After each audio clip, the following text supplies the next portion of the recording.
ফিলিস্তিনের গাজায় ইসরায়েলি অভিযান প্রায় ২ বছর হতে চলল। এ পর্যন্ত ৬০,০০০-এর বেশি মানুষ প্রাণ হারিয়েছেন, আহত লাখের বেশি।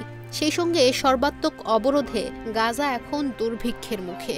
এই মানবিক সংকট বন্ধের লক্ষ্যে দ্বিরাষ্ট্র সমাধানের কথাই বলে আসছে আন্তর্জাতিক মহল।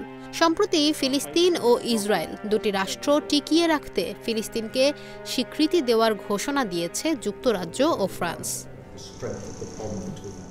ফিলিস্তিনকে যে প্রক্রিয়ায় স্বীকৃতি দেওয়া হচ্ছে, আদৌ এতে কোনো ইতিবাচক সুফল মিলবে কিনা সে প্রশ্ন থেকেই যায়। সম্প্রতি ব্রিটিশ সাময়িকী দ্য ইকোনমিস্ট এ বিষয়ে একটি প্রতিবেদনে এই প্রশ্ন তুলেছে।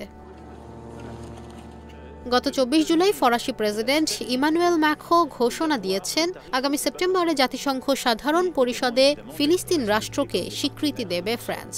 এর কয়েকদিন পর একই পথে হাঁটার ঘোষণা দেন ব্রিটিশ প্রধানমন্ত্রী কিয়ার স্টারমার। তবে তিনি শর্ত দেন, ইসরায়েলকে যুদ্ধ থামাতে হবে, দ্বিরাষ্ট্রভিত্তিক সমাধানে প্রতিশ্রুতিবদ্ধ হতে হবে এবং গাজা ও পশ্চিম তীরের ফিলিস্তিনি ভূখণ্ড দখল না করার প্রতিশ্রুতি দিতে হবে। যদিও বাস্তবে এসব শর্ত পূরণের সম্ভাবনা খুবই কম।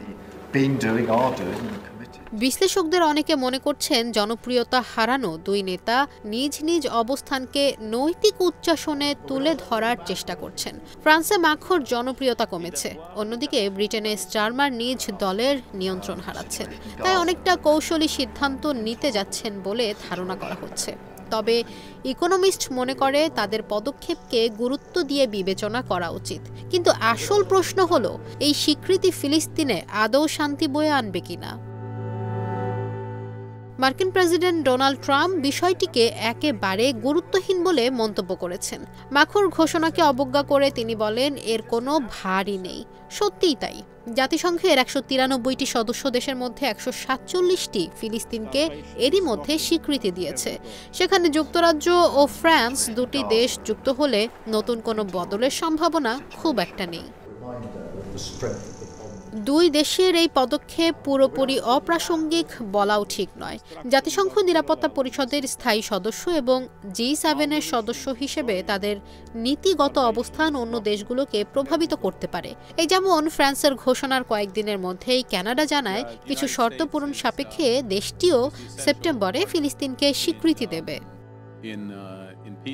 ১৯১৭ সালের বেলফোর ঘোষণার মাধ্যমে ব্রিটেন একটি ইহুদি রাষ্ট্র গঠনের পক্ষে অবস্থান নিয়েছিল।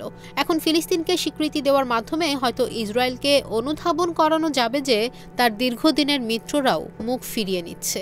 এতে হয়তো নেতানিয়াহু যুদ্ধ থামাতে বাধ্য হতে পারেন। আমেরিকা যেহেতু যথেষ্ট চাপ দিচ্ছে না, তাই ইউরোপের প্রভাবশালী দুই কূটনৈতিক শক্তির পদক্ষেপ গুরুত্বপূর্ণ।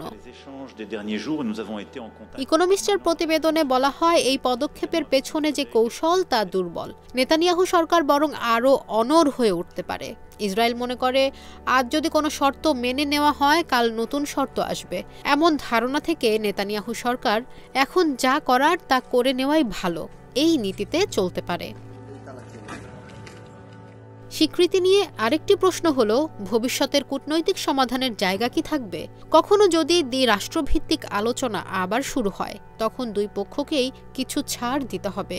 কিন্তু স্বীকৃতিকে এখন ইসরায়েলের ওপর চাপ প্রয়োগের হাতিয়ার বানিয়ে ফেলা হলে ভবিষ্যতে ফিলিস্তিনিদের কাছ থেকে কিছু আদায় করার কোনো কৌশল আর থাকবে না। ফিলিস্তিন ও ইসরায়েল দুই রাষ্ট্রভিত্তিক সমঝোতা যে কোনো সময় সীমান্ত ও নিরাপত্তার মতো ইস্যুতে আটকে যেতে পারে। এমনকি ফিলিস্তিনের প্রেসিডেন্ট মাহমুদ আব্বাস পুরোপুরি আপোষ করবেন বলেও মনে হচ্ছে না। বহুবার নির্বাচন পিছিয়ে দিয়েছেন তিনি, এবং এখন পুরো ফিলিস্তিনের প্রতিনিধিত্ব করার বৈধতাও তার হাতে নেই। মার্কিন প্রেসিডেন্ট ট্রাম্পের মাধ্যমে ইসরায়েলের উপর পরোক্ষভাবে সবচেয়ে বেশি প্রভাব ফেলতে পারত যুক্তরাজ্য ও ফ্রান্স।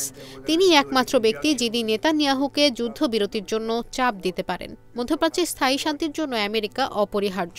তাই ফিলিস্তিন রাষ্ট্রকে স্বীকৃতি দেওয়ার ঘোষণা ট্রাম্পের সঙ্গে দেশ দুটির দূরত্ব তৈরি করেছে বলে মনে করেন বিশ্লেষকেরা।